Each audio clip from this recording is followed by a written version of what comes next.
Welcome back, everyone. Are you guys ready for game two? Before we get into game two, we're going to remind ourselves which two teams we are going to be seeing. The first team we're going to be looking at is Team Cognitive Red. Cognitive Red. Devios. The Guards.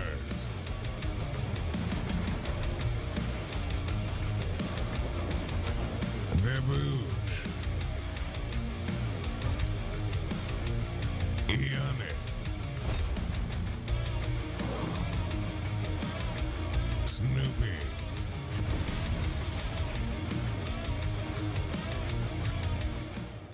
And that was your team Cognitive Red, the first seeded team from North America. Now we're going to be looking at your first seeded team from China, Team OMG. OMG. OMG.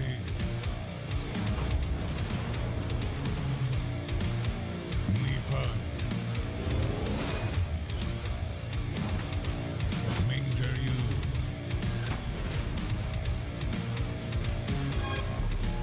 Fighting Jay.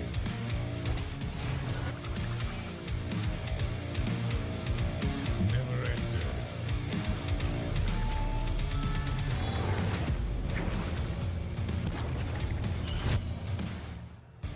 All right, folks, welcome back to the Alienware Analyst desk, and we're getting ready for this matchup between Cog Red and OMG. It's going to be a great one, folks. Really excited for it, as we could see what China is all about. Will they bring the thunder? Not a Zeus lightning bolt, though. Let's just hope for that. I had to crush his dreams at least once. By the way, shout outs to the guy who did the quick, MS Paint grind, like with the buff Zeus animation. That was actually. Good on you, man. You guys have been on point all weekend long, by the way. Before we break things down, it's time for another pose. Time for another pose? I think we do Charlie's Angels. Do it. Okay, he almost fell, by the way. Pose that. Make it happen. Do something. We do like a... Frame it. Oh, frame it even better. Let's go. Yeah.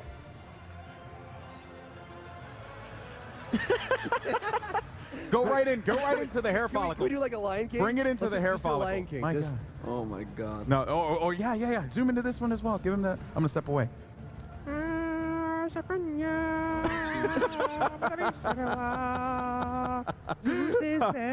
Oh my God, I'm done. All right. We'll hit you with another one for the grand finals, folks. Okay, so let's talk about this game here, folks. Cog Red, as well as OMG, big matchup coming up. All jokes aside, this is going to be a great game. Really excited to see what Cog Red can bring to the table. For you, Allied, let's go over to you at the beginning. How do you feel Cog Red is going to do in this one? Do you feel like they've shaken off the jitters from what we saw in day one, and we're going to see the potential champions that everyone is proclaiming them to be? Well, here's how I feel. I feel that Cog Red definitely can shake off the jitters. However, you're talking about a team that hasn't lost in, I'd say, about 3 months, give or take. Like they just don't lose. This is the first time they've lost, especially with so much on the line, and I couldn't tell you when. So it's gonna be really hard. I think it's a definitely really big momentum blow, and Cog Red, they might still be on till. Who knows? Okay, Simp, you? Yeah, maybe this is like a Mike Tyson and Michael Douglas situation again. Maybe if they lose once, they just keep losing. And thing is, OMG seemed really strong yesterday. It's just gonna take, they have to figure out the late game, man. I mean, the early game is on point. They're just aggressive, they take buffs, they're not really scared. But the thing is, they don't know what to do with it. That's very true. That's a big problem that OMG is gonna have, especially Driver. I think what could happen if OMG takes game one, I think they have a very strong chance of taking the series. If they take, if they don't take game one, I don't think they have a chance of winning at all. It's just the momentum, right? You're talking about the momentum. Cognitive Red coming out of yesterday, we know that they're definitely very spiteful right now. Losing to SK Gaming, not making it to the semifinals like Cognitive Prime did, and of course guaranteeing that they have to eliminate their sister team instead of having double NA finals. They know they really have to fight for this. They want to make sure that they can actually come back in and make this happen for Cognitive Gaming, their sponsor. OMG have shown that they can take down the top teams and put their blows in. And I think it's going to come down to making sure they take, because they're not as old as a team. They're not a veteran team, OMG. So there's definitely ways to stop them, and they have more target picks and bans you can go against them, right? If you take On Her away, then the God pool's a lot shorter because they don't have as many gods in their pool. So one thing that I do want to point out is, you know, day one, we witnessed a lot. We saw a lot of the picks and bans. And for OMG, knowing what we know about how this team operates, I am one to think that they pretty much have this book all written down of what are the common picks and bans, what are, you know, of what NA players like to, you know, do here. And again, they have that slight disadvantage with the fact that they have not utilized, you know, they do not have 10 of the gods in the build that they're playing, right? So that could play a factor here. They had to have done their homework at this point. That's why I feel so good about OMG's chances in game one. But personally, I feel if they win game one, they're going to drop the next two. Well, it's all about changes. And speaking of changes, let's bring it back a little bit to what we saw yesterday before we get into this next game. We're not done after the Smite World Championship. This is the SWC 2015 powered by Curse Voice. And going after this, of course, we're going to be starting Season 2 of Smite. Earlier this week, I had a chance to sit down with Scott Zier, our lead designer, and Thomas Holt, our environment art director, to talk a little about Season 2. And it's a perfect thing to think about as you go into the end of January. Let's check it out. Smite Season 2 reveal. We plan to change many things about the game over the course of the year with major content updates, but I'd like to kick off Season 2 with some changes that fall in line with our goals for the season. Joining me today is our master builder and art director on levels and environments, hi-rez Holt, and of course, Scott Zier, or hi-rez Scott, our lead designer on the game. Thanks, guys, for joining me. It's great to be here. Our pleasure. So first off, I'd like to start off with Season 2 design goals with you, Scott. What are we planning to do when we go into Season 2? Sure. I think, you know, in Season 1, we were much more focused on individual god balance and on overall class positioning. As we go into Season 2, we want to put a lot more emphasis on really enhancing the strategy around the picks and bans phases, enhancing the counterplay that we have between different team compositions, and really trying to bring a lot more strategic depth into the choices players make. Sure, I mean, we had one of the recent releases, Wheelish, right? She had this very unique mechanic that allowed her to pull gods from the sky. Are we doing more of that in Season 2? Yeah, there'll definitely be more of that in Season 2, both on new gods that we have planned to release, but also on going back and looking at old gods again. You know, in Season 2, we're going to continue to enhance not only the art of our gods, as we did in Season 1, but also going back and reanalyzing a lot of the different design choices on the gods and kind of enhancing the kits to sort of fit this new direction. Well, speaking of enhancing, we're also bringing out a brand new Conquest map, right? To you, Holt, what were the design goals here? Well, for the new Conquest map, we really wanted to focus on increasing immersion and improving navigation. We wanted to take this rich ancient Greek theming that we had in the map and really play it up. While at the same time introduce strong landmarking and make sure every area had its own visually distinct style. We also blew out the sidewalls. We've created these epic vistas, and it really shows how expansive our world is. Sure, I mean, there's different parts you're going to see it in. Of course, you know, we're going to show a little bit in a second here with this video, but you also get to see, you know, the left side of the map, right side, very different and very immersive, right? So you have this kind of very strong difference in the two sides. So I think the easiest thing for us to do is check out the video itself, but one thing to remember is that this is actually full gameplay. This is not cinematic. There's nothing we've created outside. This is actually taken directly from the game itself. So without further ado, let's check it out.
There are a lot of differences that can be seen from this map just through that fly-through.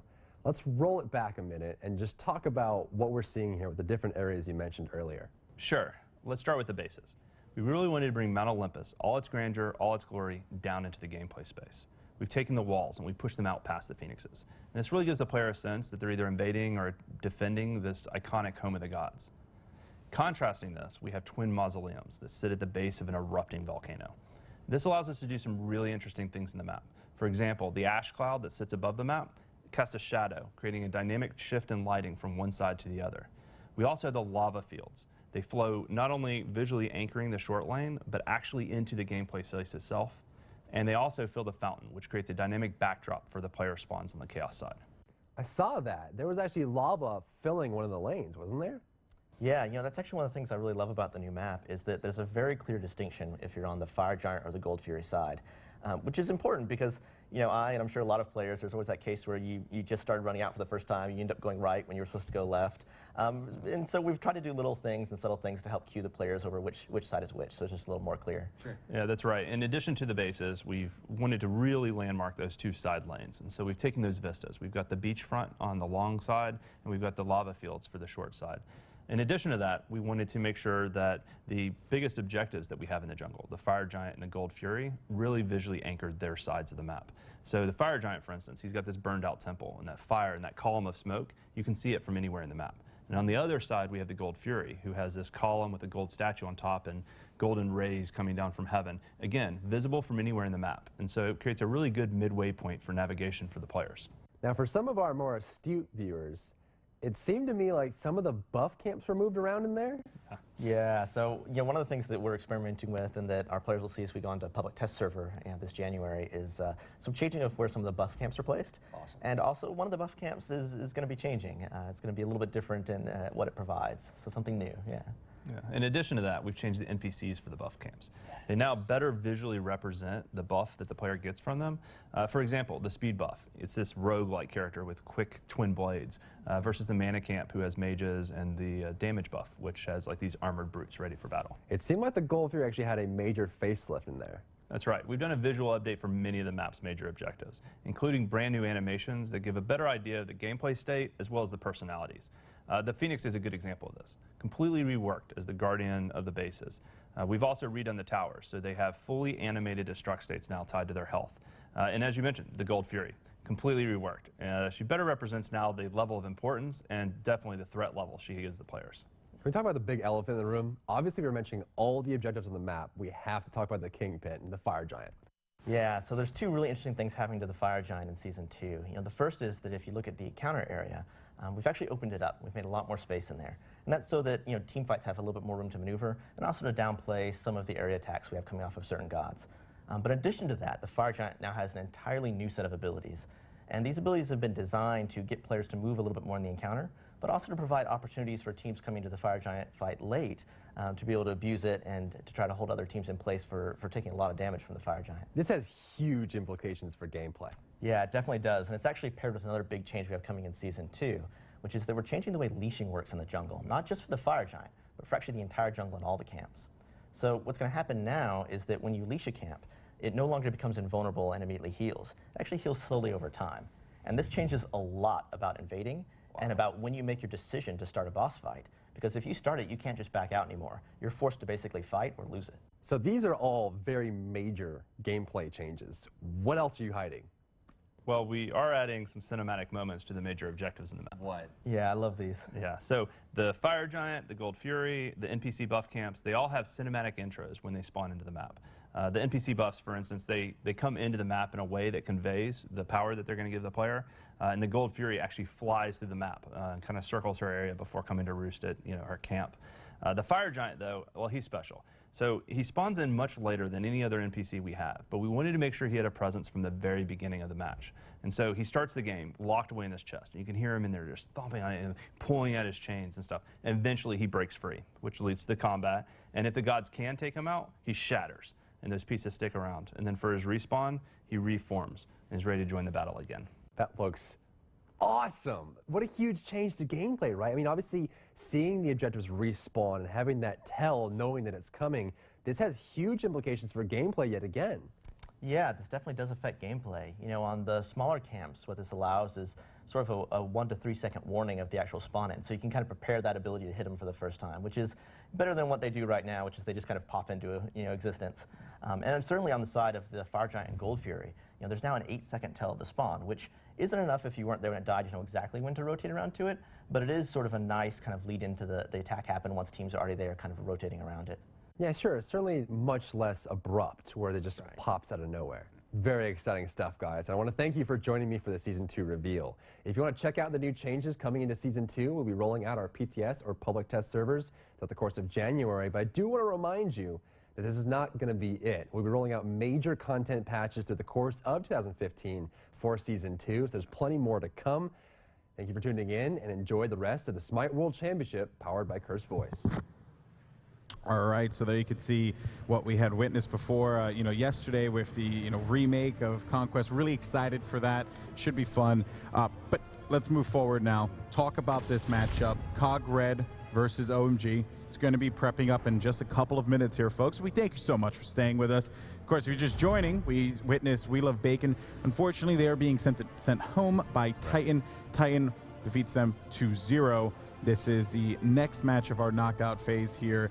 COG Red looking to fight their NA brothers, their sister team, COG Prime. But now, moving forward, let's talk about this matchup. Rory, key things you want to pick out here between OMG and COG Red. What are you looking forward to seeing most? Well, first thing I want to kind of delineate is the fact that, 5th through 8th gets about $32,000. Yeah. When you go into 4th, all of a sudden you're talking about over 200,000. I mean, yeah. Almost 10 times the amount of cash. So, with OMG sitting in that, 5th, 4th, possibly 3rd kind of slot, they really want this. So the gravity here needs to be felt. The fact that you're talking about hundreds of thousands of dollars. Yeah. And so OMG really wants this. Cognitive Red as well. They really want to establish themselves. I mean, I don't think they really needed to, but now all of a sudden they do. This is strange for Cognitive Red. The lineup they have, the fact that they came out 85% win rate in the Smite Pro League, the highest KDA on the Boosh, and the fact that they dominated almost every team that they thought beforehand, no one thought they could do it. So, the fact that they got knocked out from the placement stage going into the quarterfinals, SK Gaming just destroyed them. They have to reestablish that they're a world dominant force, and they're not going to let OMG stand in their way. It's going to be quite the challenge for them. Zimstar, what are your thoughts going into this matchup? I just want to see the Ming GU against, going against Snoopy. Oh, man. I hope the OMG is going to win the dual lane. I don't want to see Snoopy get first blood again. That would be perfect. I don't know. I think, like I said before, OMG will probably do fine early game, but I'm just really concerned about the late game. I don't think they have proper knowledge to keep snowballing. Yeah, and for Allied, that is a big, point of contention there as well. Everyone's saying early game so strong, and they could potentially take game 1. But for me personally, even if they do, I'm still giving a nod to COG Red, just because they'll outlast them, they'll outlive them. Period. How do you feel about game 1, and of course, what it's going to look like for them in the early game to late game? Honestly, OMG is going to need a lot. I just really hope they've been doing their homework, because they're going to need a lot of just adapting. I think just catching on to Zergar's playstyle, DVO's playstyle. I'm sure they saw the games yesterday and they have an idea, but like I said before, It's gonna be tough. Overall, well, it's not even just that. It's just like, whoa, dealing with it for the first time is scary. Absolutely, with so much money on the line, it's crazy. Yep. All right, guys, let's go ahead, jump into the picks and bans now. Banning phase coming up first, and who you expect to see and go right away? Well, it's going to be Anubis. No doubt about Red. it. He can't have this. He cannot have this character. Anubis is going to go away. Vulcan, that's a shot at Snoopy. I think they want to set up, like I was talking about in the pre-show, you got to set up Ming Yu to have a good lane. Vulcan is a big point for Snoopy. If you take this off the board, he's going to have a good shot. They're not getting rid of On Her here, so I would expect second pick for OMG. They pick up On Her and possibly a good support. And Sir Ket goes for the last ban. That made a lot of sense there. They couldn't not let COG Red get control of that. And Thor is picked for COG Red, as you hear the crowd go wild for that. That's crazy. I mean, Thorgar is the biggest thing. I mean, you've been the victim of it before, Allied. What's it like? It hurts, man. It's not fun, that's for sure. His mechanical skill with Thor and the boundaries and the limits of Thor, and wow. Don't wait. Get this. The On Her Chalk. On Her and Chalk is going to get selected here. And again, really smart banning, by the way. I just want to point out. Sylvanas comes out for Cog Red, and one more pick here. I'm really curious about the chalk pick because I feel like they know Osiris is really good. Maybe they're not as well practiced as North America is in it, but they seem to put a lot of value into this chalk pick. I like to it. share And, you know, that. honestly, Omegatron is going to be, I'm sorry, in the solo lane, Divios is the big scare, right? He is, without a doubt, top 2, top 3 solo laners in the entire world. Chalk has been working very well. Nifeng as well as Enjing have been swapping between the jungle and the solo lane. And you know, as we saw yesterday, they kind of decide who's the best person to be in the solo lane at that point in time. They may wait to see what Divios picks and swap Chalk in there. Chalk's a very stable solo laner. They're not going to. They basically want to make sure that, you know, Mingzhi picks up a good early game, and they don't lose to Divios early. They're still in that Fenrir away from Divios. I think OMG is screwed here because they needed Thanatos Anubis combo to just keep rolling. I don't know what they could pick here that's as aggressive. I like the Fenrir pick, also a good early game pick. Then again, it's John fall off. I never thought I'd hear you say that, by the way. What? They need Thanatos Anubis. Yeah, exactly. Yeah, That me neither. sentence is scary. I would never think I'd say that, but I mean they've been playing really great with Anubis, so. There goes Ra. That target ban to Bush is raw, scary stuff. But overall, you can tell right now the pain Fighting, Jay? for OMG is early game control, fighting. They are going the same route with the Ares pick right now, and they're like, we're going to kill you, we're getting map control, we're getting objectives, we're ending the game. For last pick here, I want to see something hyper aggressive. Here for Cog Red. The crowd loves it. That's scary. It's That's good. scary. OMG needs to pick up like maybe a Hebo here or something similar just to be able to, you know, bring the magical damage. Because right now they're kind of lacking. Ares has a lot of damage, but you need something more burst. Cog Red's last pick going to be here before we move over to OMG.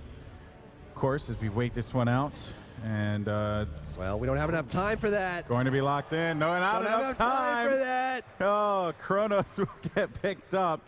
Last pick here.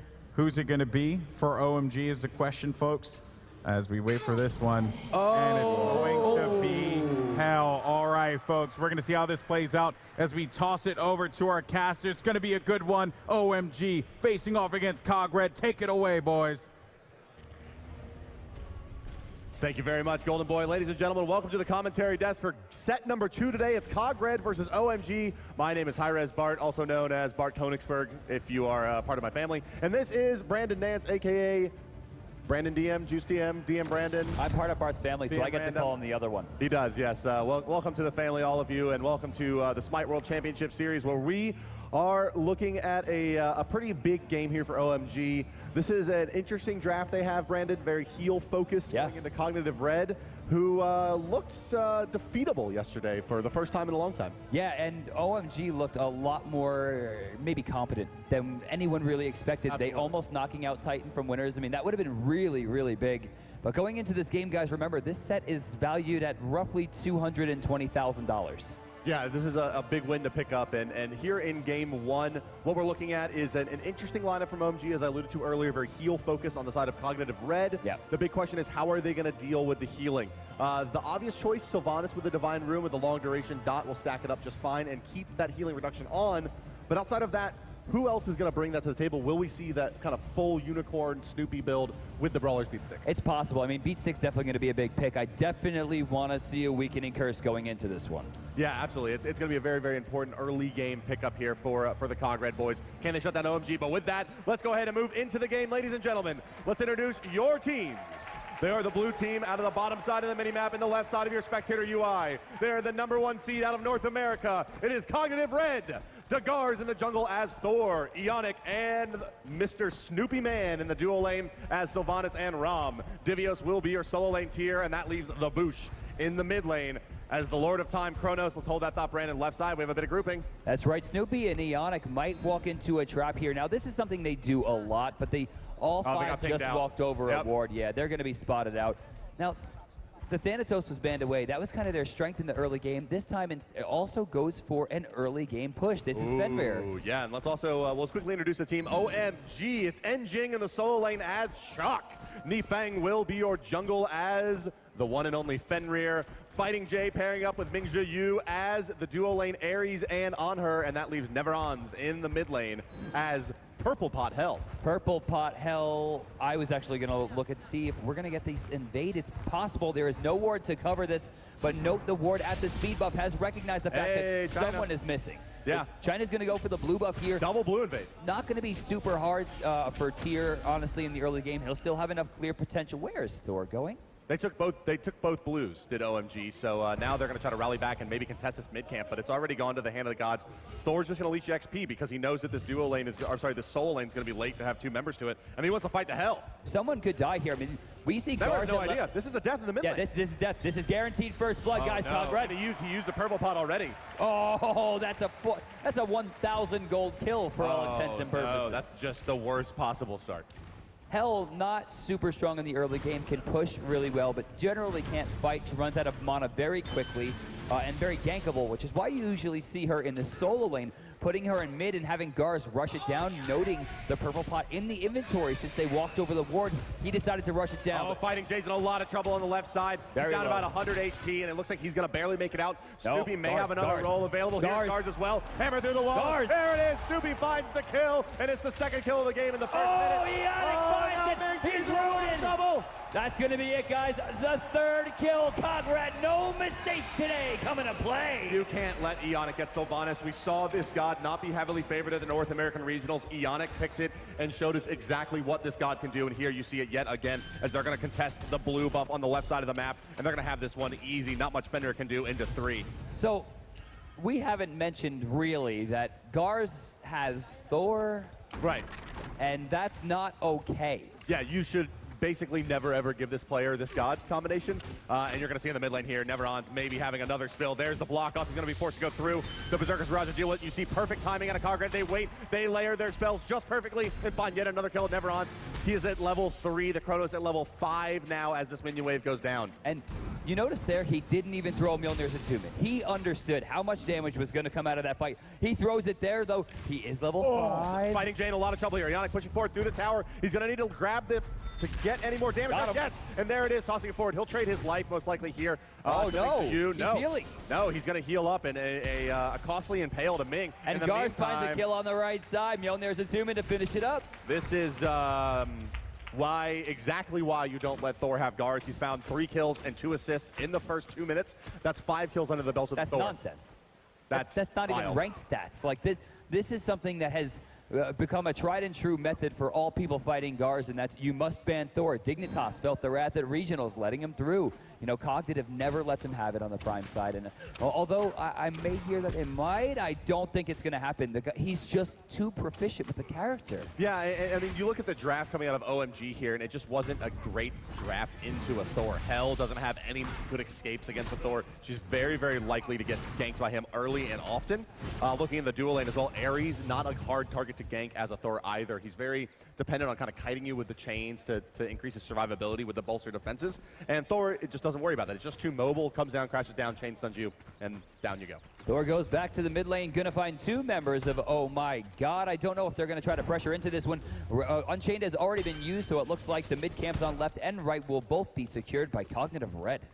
Yeah, we're following Garz now through the jungle here as they look to pressure the left side of the map. It's a fairly big grouping now from Cognitive Red. Yeah, they're thinking Gold Fury. It's pre-4 minutes here. It's a little bit early. The Devourer's Gloves just finished on Rob with no stacks, and he's making his way back. So they're going to go ahead and just continue to roam. And it looks like Cognitive Red is thinking, look, let's just keep the pressure up, and we'll group early, and we'll force OMG to fight us with that very, very weak health. You know, and I love the rotation into the jungle because they push the wave really hard, and then they could use that opportunity with no farm being on the map to rotate and check out if there's any opportunity to get picks. They rotated back just in time for the wave. They lost no experience, no gold, and gained a ton of information. That's extremely high-level play. The Cog Red wards, I mean, they have only placed 4 wards this entire game as opposed to over 10 now from OMG. You can see the vision control heavily in favor of OMG, but the game pace is so heavily dictated by Cog Red that the vision just isn't necessary. You saw them, just as you mentioned, roam into the jungle as 3, and who's going to fight them? Garz is taking a look on the left flank, Brandon. Garz is going to fight them big time. Stun in the back, going to miss. Ming Jiuji going to jump away. Double tap going to be good. Desert Fury does some damage, but not enough. Snoopy finds the last hit, and the 7th kill of the game. Oh, no. Yeah, this has to work. Here comes the Ram ultimate, the Berserker Barrage. I'm sorry, it is used now. Garz, he may look to re-engage just as Boosh rotates over. Boosh is going to be going nice and speedy with the Accelerate. He's looking for a kill onto Fighting Jay. Stun should be coming out shortly. There it is. Here comes the damage as well. The burst is there, and Fighting Jay, another spill for him. 8-0 for Cognitive Red. One big thing that happened there is the Brutalize attaches to Thor. Thor stops moving to ensure Snoopy can hit the hit from the back line. Yeah. Ensures Yes. that Fenrir is forced out of the fight right after. Boosh with the rotation immediately finds, the help necessary to get the kill. 3,200 in the lead now. Cog Red with amazing pressure. Well, Gold Fury has to be soon. And Snoopy on the back of those kills does take about half of the HP out of that tier 1 tower on the left side. So it's starting to exert their control around the map is Cognitive. The buff's coming back up on the left side at the top end of your map. Let's see how Cognitive Red responds to this. Are their timers on point? What are they going to do to prevent OMG from getting back into this game? They're going to start with Gars getting ready for the invasion. The blue buff has been stolen away immediately. Yeah, almost instantly as it spawns. The red buff coming back up. Ionic, he's just kind of, what are you going to do about that, Nifeng? He's just walking past. He's like, I'm a really big tree and you're a tiny dog, and there's not much you can do about this. A little bit of healing never hurt anybody, right? Fighting Jay gonna dodge the Nature's Grasp as we're gonna see Nifeng try to make a play here. Mingzhu doesn't find the shot, and 3-man Cataclysm gonna force the ultimate from Fighting Jay. He pulls one, but is it enough? He's gonna go down. Eyes in the backline as Mingzhu gonna be picked off probably by Rama. Yeah, he's gonna go down, and Nifeng now the one who's in trouble as the ROM damage comes through. Gars is gonna be able to close the distance, but it's a root from Ionic that does it. Here comes Ionic to Berserker Barrage. Nifeng popped the ultimate as well, trying to gain the extra move speed, but down he goes, and this will transition into a Gold Fury real nicely for Kag-R. Usually we like to wait until the Gold Fury's dead to take a look at the grass, but let's watch the jump down. 4,300 about to turn into a clean 58. And boom goes the Dynamite. Cog Red Gold Fury at the 6.5 minute mark here, up 6,000 gold and nearly 10,000 experience in the first 7 minutes of the game. This has been absolute domination. Cog Red trying to maybe push out any minds that might be concerned about their playstyle yesterday. Very clearly are they favored in finishing this match. 12-0 at 7 minutes. Oh my God, has a ton of work to do, and the issue is that health is not going to come online at this stage. She needs so much more gold to be a relevant character. Fenrir already starting to fall off, and that's against a Thor who's level 10. Double his level. Maybe worst of all for OMG is that Snoopy's ROM is approaching 800 XP a minute. Jeez. Which is madness. Sitting at level 11, he's the highest level in the game as the hard carry hunter, and one of the hardest carrying hunters in the game in ROM. Sure. Oh, absolutely. All things aside in the early game start here, even if this game was even right now outside of this stat on to Snoopy, it's a huge advantage for Cog Red to have their hunter this far ahead. Snoopy's actually only about 80 gold away from finishing up full boots. And I say finishing up, I mean starting and finishing boots. He's going to go from 0 to 100 on the tabby. Yeah, this is going to be a very, very difficult lane now for the Anhura Mingzhu to stay in and contest this lane. Now, we did see him play this really well, actually, against a Fed lane opponent earlier in the tournament. But he now has the threat of the Sylvanas to deal with as well, which really limits, in addition to the cripple from ROM, severely limits Anhura's ability to aggress the lane. Earlier, he did against an Apollo, which is a much easier proposition. Neveron's in the middle, getting kind of babysat from Nifeng, but actually could be the other way around considering he's still only level 6. Boosh fearlessly and repeatedly diving towers to apply damage and using his 1 to heal up, plus of course the Ionic heal as well. I mean, the accelerate allowing him. Look at Divios. Beautiful. Divios wants to make a play in the mid lane, but they're going to spot it out. Cog Red should be able to easily transition this into a mid lane push on this tier 1. It's already sitting at about half HP. This should be done. Dropping rapidly. There's no way that OMG can put up a contest, and it's going to be tier 1. 8 minutes and 30 seconds to Cog Red in the mid lane here, and they're not done yet. They're going to push into the jungle here. Thor already going into the air. Neverons gets picked off. Engine actually dodges that by accident thanks to the pull from the Nature's Grasp. 4-man silence. Whoa, but doesn't silence the ultimate coming out from Divios, who's getting pulled back. We're going to see Boosh maybe go for the kill here. He's getting greedy, but here comes the rewind. Yeah, he's going to go back to full health and mana, and back he goes. Cog Red, they probably were looking for a little bit more, but in the meantime, no one checks Snoopy, and look how much damage he does to the tier 2 just backdooring. Yeah, that's a good 40%, and on a 1,500 gold swing, 40% could spell disaster right now for the guys, and oh my God. With the Sylvanas, it looks like Cog Red not done yet. Diving the tower is Divios. He can take it up just fine and heal himself. Gars moving forward as well. Myono's attunement and the pull-in. Mingzhu beats forced out. Now they turn their attention to that tier 2 in the mid, and it looks like Cog Red will be able to easily secure this for themselves as the mid lane Phoenix exposed pre-10 minutes. That is an insane amount of gold. Back to the graphs we go to see a 9,000 gold lead at 9 minutes with 13-3 experience as well. And realistically, I just don't see what Oh My God can do. I mean, the grouping last game was, last fight was as perfect as you're gonna see it. Shock with a huge silence onto 3 people. You know, Fenrir got a decent ultimate onto Boosh. He brought him back, but the rewind just brings him all the way through. Brings him back to full health. Back to the mid camps though. We're gonna get respawns. Left side's going to Gars. Right side not contended. Actually might go to Oh My God here. Yeesh, maybe, yeah. Kronos, he's not going to be able to contest this. They'll give that one up because they're getting free farm onto Snoopy in the left side lane. He's already sitting on an additional 1,000 gold in hand after finishing off his boots. His farm is just continuing to accelerate, and Snoopy is going to start two-shotting the hell here once he gets any item, basically. Any damage item now, he's going to start really killing. Eyes on Devios, about to fight for. He's silenced out, but gets through the silence and heals up. He's going to get pulled here a little bit too early on the ultimate. Gets pulled back. Devios going to be the first blood for Oh My God. That's a lot of ultimates just to pick up a kill into a solo lane tier who is going to be starting to have impact on the game here, but doesn't right now. In the meantime, taking a look from the left side lane on her, forced out of lane by Snoopy, who continues to farm up, and he's going to push yet another wave in the tower. Flicking forward to Ionic. There's the ultimate. There's a pin. Here's the dot as well. Isn't enough. 1, 2, 3 tick. Bye-bye. 4th tick. Mingzhu. Are you serious? Oh, he's going to live with just, let's check in on Had that. 8 health. He had 26 HP as the last tick of the dot came through. Was not enough to pick up that kill, but it will net yet another tier 1 for Cog Red. This has been domination so far. It took a 4-man rotation and every ultimate available to be able to pick up a tier. In the meantime, Thor went back. Fighting Jay no longer fighting. Finished up Jotun's Wrath. Is now completely soloing a Chuck. Yeah, he'll have no problem with that either. That flat pen's going to eat through Chuck very, very easily. Dodge.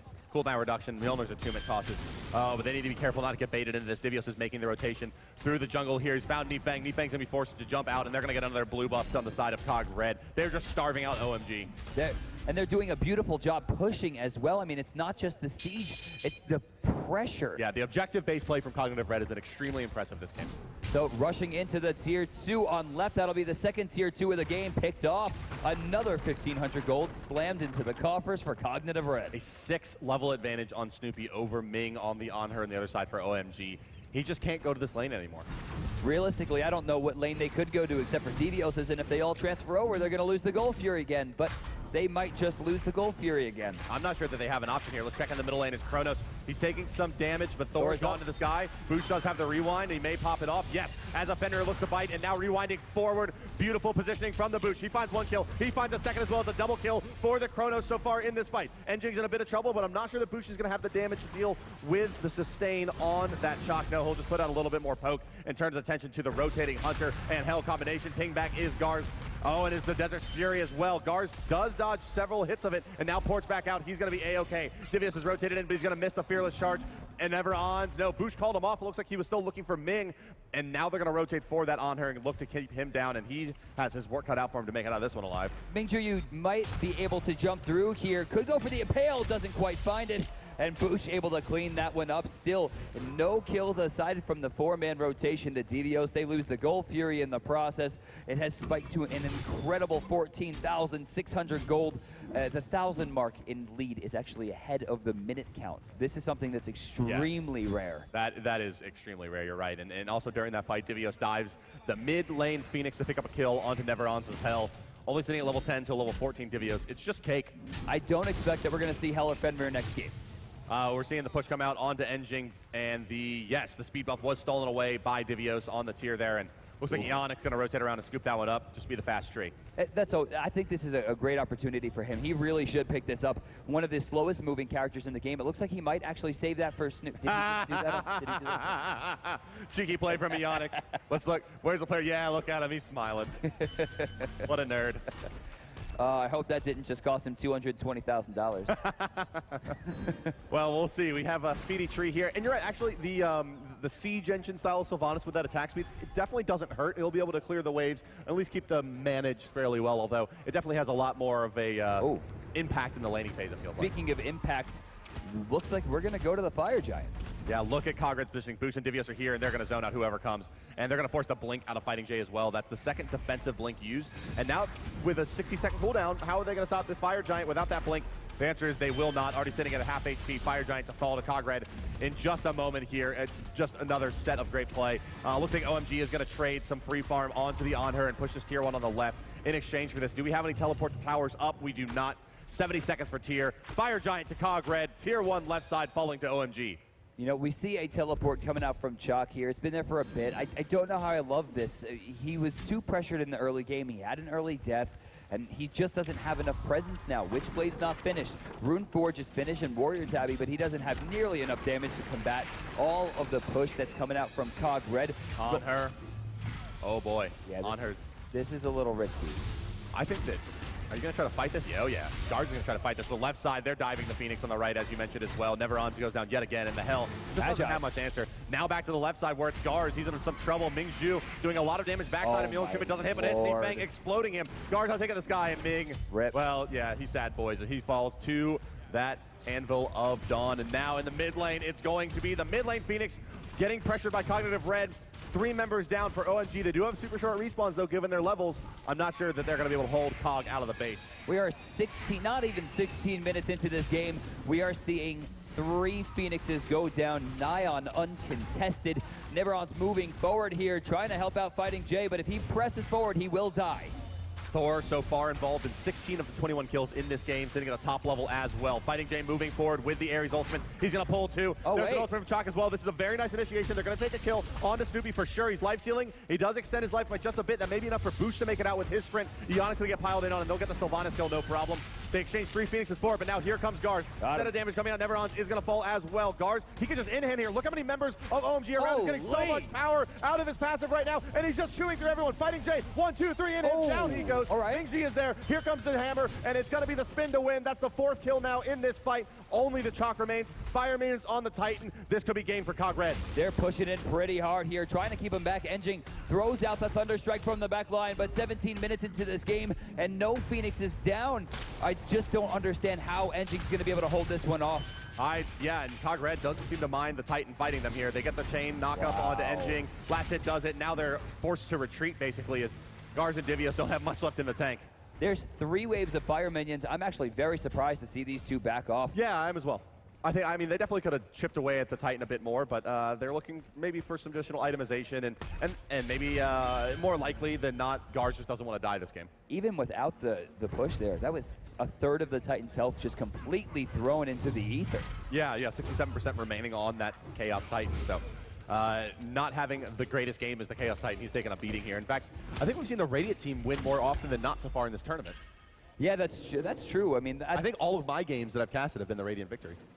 That's true. Let's push up towards the left side. You can see the Fire Minions are still burning down the lane here, uncontested. You're going to see Fighting Jay move over. No, he's gonna aim towards the mid. The Gold Fury is going to be taken here at 17 minutes. Now, usually with a lead this big, it's not super necessary, but Cog Red employs the strategy of if you're in the lead, protect the lead. Yeah, get further ahead. That StarCraft mentality of just getting further ahead, and well, they're going to go for it. And it's kind of, as I was talking about yesterday, it's that kind of Chinese style of play in esports. This idea of make them beat themselves. You know? Right. We just do everything right. We continue to farm all their camps and just force them to starve them out, give them less and less opportunities to continue closing that door a little bit at a time. And Cog Red, the door is nearly closed here for OMG in Game 1. This is a best-of-3 series here. Cog Red moving forward into the base. This likely is going to be the last push with how many Titans? Oh, my Lord! Oh, all right. Ionic just doesn't care about anything. No, that's very clear. Diving into 4 people at the Titan, finding a 4-man Wrath of Terra. Gar's taking a lot of damage, gets bitten, stunned out, actually does go down. Titan actually only loses another third of the health. Mingju gets blown out from the back line from the boost. No one's checking Snoopy here, and he's just raining in damage. As you can see, those shots coming through, streaking through the Titan. And that's going to be what does it at the end. 5% remaining, and down does go the Titan. Cognitive Red will be your victors here in game number 1, Brandon. So, hell mid early, 400 pot, gets picked off by a rather unique rotation coming in off the mid camps. Thor rushes in, they find first blood instantaneously. It was basically a 1,000 gold rush. It's a very, very awkward pick to pick that low mobility hell into a Thor on the enemy team, especially a world-class Thor player like Gars. And he was there, and he just punished her. He sat there and fed on her the entire game. And she lost that purple pot, as you mentioned. Really, really tough position that she was in. But that does it from us for the commentary desk for game number 1, guys. We'll be back with game number 2 and game number 3 if it's forced by OMG. But with that, let's toss it over to Dry Bear and Golden Boy at the Analyst desk, guys. Tell us what went wrong. All right, well, wow. That was a shellacking there that Cog Red gave to OMG. Unfortunately, OMG out the gate, man, made some questionable choices in the picks. We were like, okay, this could be interesting. We could see what they do from the beginning, though. it just fell apart. It did fall apart. It was really unfortunate. I mean, DM touched on it right before they cut over to the analyst desk, but he's exactly right. I mean, going into Hell, especially last. Now, if you're going to go to a character like Hell, you almost always want it to be a last pick because she's so counterable. She's punishable in the mid lane. She's punishable in the solo lane. You want to pick her last so they don't have a chance to counter it. The problem with it is if you go pot in the mid lane, especially against high mobility team, especially Cognitive Red, you're setting yourself up for failure. The second thing they did is they stopped Mingzhi Yu. I mean, first blood mid lane, and then went straight to the long lane. Got a kill on support, got a kill on the hunter. Done. It was a 3-0 start. In fact, it was 6-0 at 3.5 minutes of the game, went 8-0 at 5 minutes, and they were just driving so many kills. There's not much OMG could have done about it. Zip, you're in this position. You have the last pick. If they went for Hell, what would you have done? I actually don't know. I think Hell was... I don't understand why they went for it. I would have gone for something maybe a bit more standard, like a Raw maybe or something. Hell seems very like, you know, she has to be close to do her damage, her AoE. And I guess a Thor, who's just gonna spin on you, I don't know, man. And that Thor, by the way, he was everywhere, man. He was in mid, dual lane, they just snowballed everything, got rolling. Well, that's Thorgars. That's Thorgars. Yeah, Thorgars, yeah. I mean, overall, I feel like the Hell mid just wasn't the best choice, and it's really saddening because I had a lot of faith going into this. I was like, at least this will most likely be a good game, but it's just the lack of picking knowledge, I feel, added up with the fact that Zerogar's got Thor. Like, that's crazy. His Thor is just first pick worthy always, and it showed. He was everywhere. He dominated the game. Well, I mean, let's go ahead and bring it back to that Hell you were mentioning. Obviously, getting first blooded in the mid lane. The Logitech first blood is going to be right then and there. Thorgar's coming on over, looking to grab it. This is just not being the right place at the right time. So kind of, and that hammer, that passive that Thor has. Now, honestly, this is one of the situations where you probably want to run through the Chronos and go towards the tower instead of running. It's instinctual, right? Most players, when they're undisciplined or not really used to running through fire, they'll run back away from the danger. When most of the times you have to run through the danger to get that tower. Once she went back to the jungle, she was dead. I mean, there's no chance coming back from that. Great stun from Chronos as well. And I think the pressure they were able to bring on top of that was just perfect. And it's the same thing as the Zeus, right? I mean, I was so happy to see Zeus. I was happy to see Hell. But if you're going to run these characters, low mobility, squishy mages with no escapes, you cannot be caught out of position. One thing I will say, at least they did it in game 1 and not in game 2. See? And that's okay. And that's okay. But, Ally, what are your thoughts? Overall, I just feel it wasn't the best pick for the right situation. I mean, Thor was first picked. And generally, at least like in my eyes, if Thor's first pick, that's like 90% of my god pool I can't play. That's how good Thor is. Now, if Zerogar's picks Thor, 99% of my god pool I can't play. So it's like, it just really, really hurts just to see that. Yeah, that was definitely tough for them, without a doubt. Zim, what else? I mean, Titan played Hell in the solo lane with some success, and I feel like mid is just not her domain. It's just too easy to jump to and just kill her. You know, she has a heal. I mean, Thor wall just blocks off her tower. I don't know. I wish to play something else. Well, speaking of Thor, we obviously have the Alienware play of the game, which was a 2v1 situation, and the passive that Thor has really benefits that kind of multiple numbers on one, right? Because the more enemy gods that are around him, if those of you don't know his passive, up to 3, give him more physical power. It makes his hammer heavier. He starts hitting harder. Plus, he has high mobility. And, if you're at the wrong angle, if Thor comes from the flank, it's just characters like on her right, they have that flank potential. He'll block you with that wall and keep you inside. So this Thor 2v1 that we're setting up here is going to be a huge example of why you don't give Thor to Garz. You think you got him caught, right? He's got the Magic's Blessing. Beautiful early pickup by Garz. There's the hammer, throwing up and blocking off a little bit there, just looking for the pressure. The Berserker Rush comes on out, doing so much damage. At this point, he's so far ahead, it's almost impossible for him to do it. I mean, Allied, what would you do in this situation? I would absolutely just, oh my god. Wow. Finish would be more patient though with his ultimate. He bited him when he was already in Beat's animation. I think if he actually waited 1 more second, then took him up his mouth, I think they could actually kill him there. It was just absolutely destruction, but overall I feel like there's not much you can do at that point. I mean, they're already so far ahead with Fire Giant. Yeah. Just take it, man. That's Well, it, yeah. with that performance on that one from Thorgars, I think it's safe to say that the Gamer Launch Player of the Game, without a shadow of a doubt, Thorgars pulls that one off. Played incredible. I wonder how many people get that reference, by the way. We'll find out. We'll find out how many people know that. but Dagar's just showing up big there. I mean, 16.5 KDA. That's just wild. Ridiculous. Well, we saw last game the Alguang was 16.0, and he took that as a personal challenge. He's like, well, I am Dagar's, and this is my Thor, so I'll bring my hammer down upon you. And obviously, you know, with the actual Smite World Championship trophy being a Thor hammer crashing into the earth, it's so apropos. And I think, you know, Gars is really trying to embody that. And, you know, going forward, it's one of those characters, and you talked about it, right? And even Bart mentioned it during the cast. Yeah. Don't let him have this. But there's so many instances of that for Cognitive Red. So OMG, you know, what can you really do? I mean, over to you, Zimp. What do you ban? Thor. And? That's it? That's it? Is Thor there an ban? Twice? Do you ban Thor 3 times? Is that Ban Thor and then skip all your bans. Ban Thor, ban Circuit too, because that's crazy. And I don't know. I don't know what I would do. Vulcan, Ra, Giannis? I mean, I feel like they were definitely a little bit too scared of Snoopy's Vulcan. Vulcan is great, and I love Vulcan, but it's not impossible to beat, and I think they need to definitely think a little bit outside the box the second game, just like, well, we could definitely ban Thor and probably like Circuit or whatever they don't want to deal with, but how else can we deal with these picks? Hopefully not with Hell. That's not the answer. Yeah, but again, at least they did that game 1. They did not do that game 2. I'm expecting a much more safer picks and bans for them for OMG game 2. But this is worrisome, Sim. Yeah, because I'm scared because OMG's power we saw yesterday was in the early game, right? And now they got beat in their own game. Like in their own domain, they just got beat. And I don't know, if they don't have that going for them, I don't see a way in.